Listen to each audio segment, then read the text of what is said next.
आदमी इतना भूत प्रेत चुड़ैल हो गया है कि उसको न जाने कितनी तीव्रता होती है आपस में मिलन की, पति पत्नी को मिलन की। अच्छा, मैं कभी कभी स्पेशल भी समझाता हूं किसी को, तो मुझे लोग क्या बोलते हैं, आप तो सन्यासी हैं, आपको क्या पता, ये तो हम लोग गृहस्थी हैं, तो गृहस्थी को गृहस्थी की तरह। तो हमने कहा गृहस्थी को क्या उल्टे पैर कीचड़ में घुसड़ के रहना चाहिए? अरे नहा लो, धो लो, भजन कर लो, तप जप कर लो, पत्नी के हाथ की भूली भूली पापड़ी फोड़ के घी घुसेड़ के खा लो, कपड़े धुलवा लो, कपड़े खरीदवा लो, पत्नी से बोल लो, चाल लो। ना महाराज, गृहस्थ है महाराज, गृहस्थ है महाराज। अरे गृहस्थ माने क्या होता है? साधु सन्यासी सभी गृहस्थ में ही रहते हैं, सब उन्हीं का खाते पीते हैं। मैं कहां रह रहा हूं अभी बताओ? 3 दिन से है, एक कमरे में मैं सोता हूं, एक कमरे में वो सोते हैं गृहस्थी लोग। 9 इंची का फैसला है दीवाल का।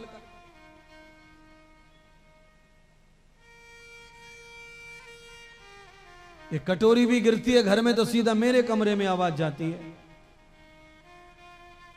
तो गृहस्थ में ही तो हम रह रहे हैं। और इससे पहले कथा करके आए हैं, एक दिन का भी गैप नहीं है, बीच में रात का ही गैप है, वहां भी गृहस्थ है।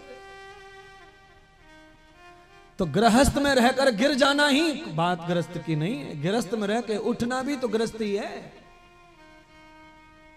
पानी में कूद के डूब जाना पानी में कूदना नहीं है, पानी में कूद के तैर जाना पानी में कूदना है।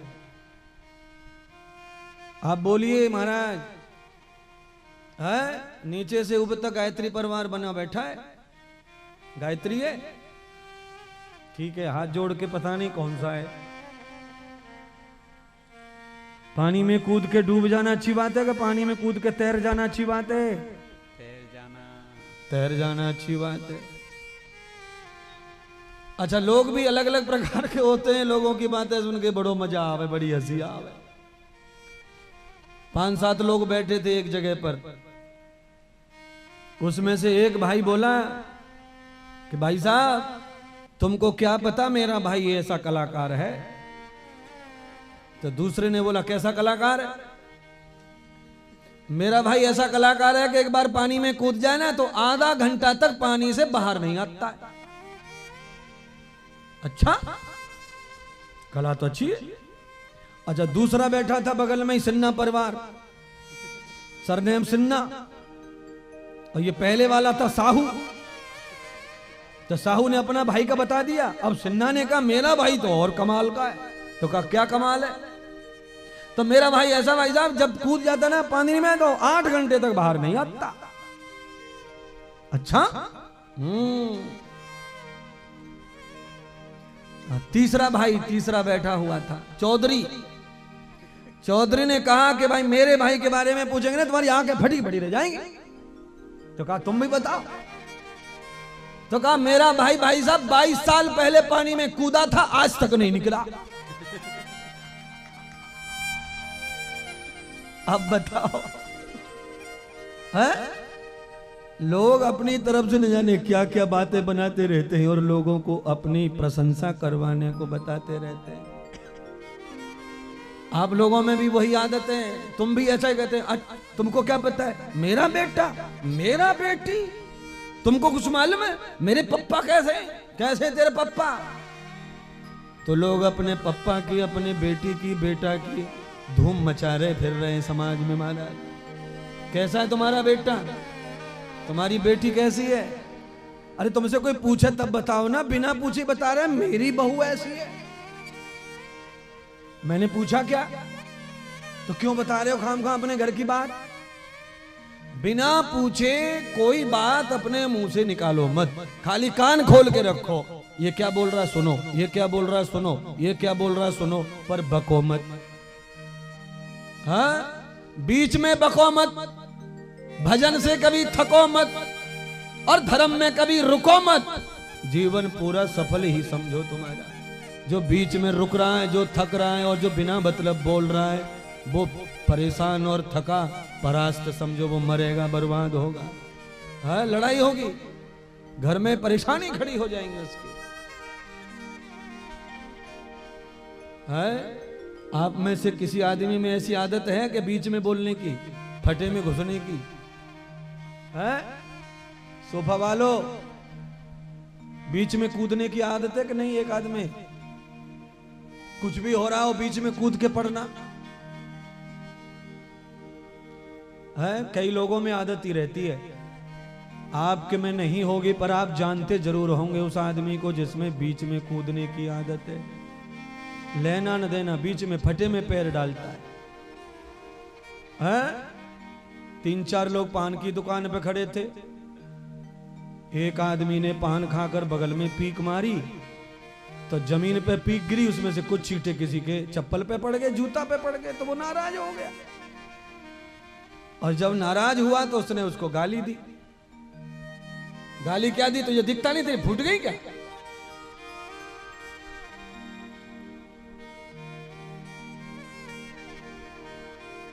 साले एक थप्पड़ मारूंगा तेरे 32 बाहर गिरा दूंगा। अंधा हो गया है। जिसको उसने कहा कि 32 बाहर गिरा दूंगा वो भी चढ़ेला ही था। गलती तो की पर गलती मान नहीं रहा। उसने कहा तू यहां क्यों खड़ा था, मैं तो थूकूंगा। तो उसने भी कहा तू खड़ा क्यों था, और तू 32 कहां से गिरा देगा मेरे? मैं क्या लूला लंगड़ा हूं? साला मैं एक घूसा मारूंगा तेरे 64 गिरा दूंगा, डबल गिरा दूंगा मैं तेरे।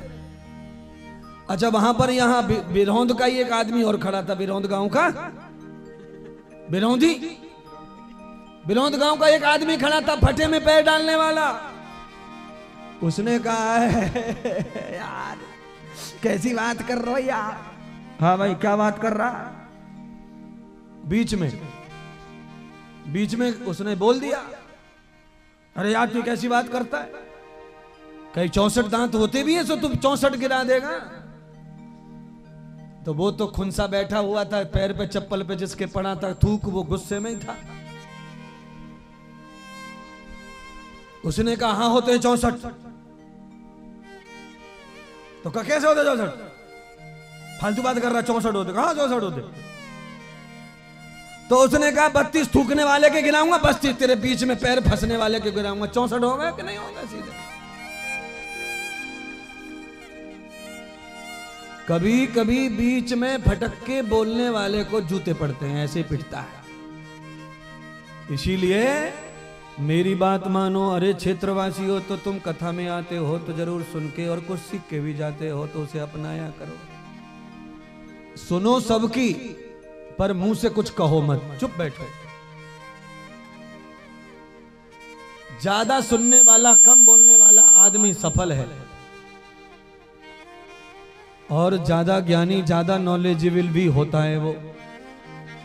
जो आदमी सुनता कम है और बोलता ज्यादा है वो गलतियों पे गलती और गलतियों का पूरा पोटला बन जाता है। इसीलिए पहले ध्यान से सुना करो सब बातों को, बाद में ही बोला करो। कोई कोई आदमी तुम में भी ऐसा ही होगा जो सुनता कम और बोलता ज्यादा। एक आदमी हमारे भी ग्रुप में है, कभी फोन पे हम उससे बात करना चाहें, आशीर्वाद देना चाहें तो मुझे 5 मिनट लग जाती हैं उसे आशीर्वाद देने के लिए चुप रह के, और मैं खाली एक ही शब्द बोलता रहता हूं, अरे भैया सुन तो सही, अरे भैया सुन तो सही, अरे भैया सुन तो सही, अरे भैया सुन तो सही, अरे भैया सुन तो सही, अरे भैया सुन तो सही, अरे भैया सुन तो सही। पर वो उधर से धाड़ धाड़ धाड़ धाड़ धाड़ धाड़ जो आशीर्वाद में लेके बैठा रहता हूं, उस आशीर्वाद को वापस रख के जेब में फोन को कट कर देता हूं, पर वो आशीर्वाद लेता ही नहीं है। इतना बोलता है, इतना बोलता है। अब वो है नहीं 5-7 महीने से ग्रुप में। आ जाएगा तो फिर मैं उसका दर्शन तुम्हें कराऊंगा। आने वाला ही है, हादसा हो गया इसलिए रुका हुआ है। आएगा तो मैं बताऊंगा कि ये आदमी है वो जो सुनता नहीं है, बिल्कुल अपनी कहता है, अपनी कहता है। और इसके कारण वो खूब परेशान, खूब दुखी रहता है। इसलिए मेरी बहनों भाइयों बंधुओं, सुनो ज्यादा और बोलो कम बोलो। हैं? कम बोलने की आदत से क्या होता है, बहू बड़ी पूछती है 5-7 महीने लगातार। है बहू बहुत पूछती है, सम्मान होता है उसका, पर 5-7 महीने बाद में उल्टा पड़ जाता उसका कम बोलना, फिर सास वो बुराई करना शुरू कर देती है। हमारी तो बहू ऐसी आई है, बोलती नहीं, कुछ भी बोलो बोलती नहीं। शुरू में बहुत बढ़िया बात करती रहती है सास। हमारी बहू तो देवी है, लक्ष्मी आई है, एक शब्द तक मुंह से निकालती नहीं है। अरे मैया तूने देखा कहां उसका बोलना चालना,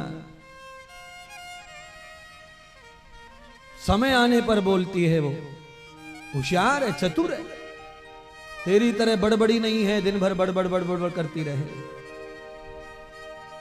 इसीलिए शास्त्रों में लिखा है कि तोलो और बोलो, बिना तोल के बोलने वाला हमेशा मार खाता है। हमारे संतों ने तो अद्भुत लिखा हुआ है कि बाणी ऐसी बोलिए और जो मन का आपा खोए। बोलो बोलो, लाइन मालूम है। और अन्न को शीतल करे और खुद आप हो शीतल हो। हाँ, ये जो बर्फ घिसने वाले रहते हैं ना, बर्फ का गोला, ये डबल फायदा उठाते हैं। पैसे भी लेते हैं और बर्फ से हाथ लगा के घसड़ते हैं, तो इनके गर्मी भी नहीं रहती, इनमें ठंड घुसी रहती है। खुद भी ठंडे और दूसरों को भी ठंडे, और बीच में रुपया कमा रहे हैं। बर्फ का गोला। आए हुए चौराहे पे 2-3 कथा पान डाल के बाहर खड़े हैं, बर्फ के गोले बारे।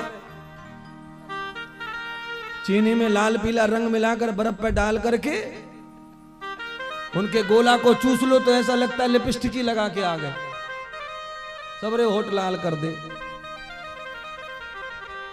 ऐसी वाणी बोलिए मन का आपा खोए, औरन को शीतल करे आपहु शीतल हो। खुद आनंद में डाल दे हमको और दूसरे को भी आनंद में डाल दे, ऐसे रस बरसाओ। वारे महात्मा, देवी माता का कृपा पात्र महात्मा बन गया है। व्यास गद्दी पर बैठने का मौका परमात्मा ने दिया है। व्यासपीठ पर जब मैं बोलता रहता हूं तो मुझे भी मस्ती आती रहती और आपको भी मस्त करता रहता हूं महाराज। ये वाणी परमात्मा की है, ये ऋषि की वाणी है, ईश्वर की वाणी है। ये किसी सामान्य मानस के पास में भगवान नहीं देंगे। वाणी का संयम सबसे बड़ा ज्ञान और तप है। वाणी पर संयम आ गया तो समझ लो महान बन गया। सारा खेल वाणी का है। नारद के पास में क्या है? वाणी। और नारद उसी वाणी वीणा से पूज रहे हैं जगत में। क्या ब्रह्मा के पास है वाणी? शिव जी के पास में क्या है? वाणी। आज आप सब लोग आए हैं इस भयंकर गर्मी में, किस लिए आए हैं? वाणी सुनने के लिए। अगर आपको ये पता चल जाए घर पे कि महात्मा पागल हो गया है और सबको गालियां दे रहा है, ईंट मार रहा है, सब में पत्थर फेंक रहा है, तो कोई आएगा इधर? नहीं आएगा। आप सबको पहले से मालूम है कि महात्मा बहुत आनंद बांटता है, तब आप आए महाराज। कड़ाके की गर्मी में कथा हो रही है महाराज। वो तो आप ये भी देवी माता की कृपा समझ लो कि आपके ऊपर छाया कर रखी है माता रानी ने, बादल ला के खड़े कर दिए हैं, तो थोड़ा सा आनंद आ रहा है, दिमाग को शांति मिल रही है। नहीं तो हम लोग जब आते हैं, आप सब, हम और सब 1 बजे, तब तो 5, 10, 20 मिनट ऐसा लगता है कि इधर से गाल फटो, इधर से छाले पड़े। पर चिंता ना करो, अगर हमारे अंदर भगवान के प्रति भाव है तो उनके अंदर भी हमारे प्रति भाव है। उनके छत्र छाया से सब अच्छा रहेगा।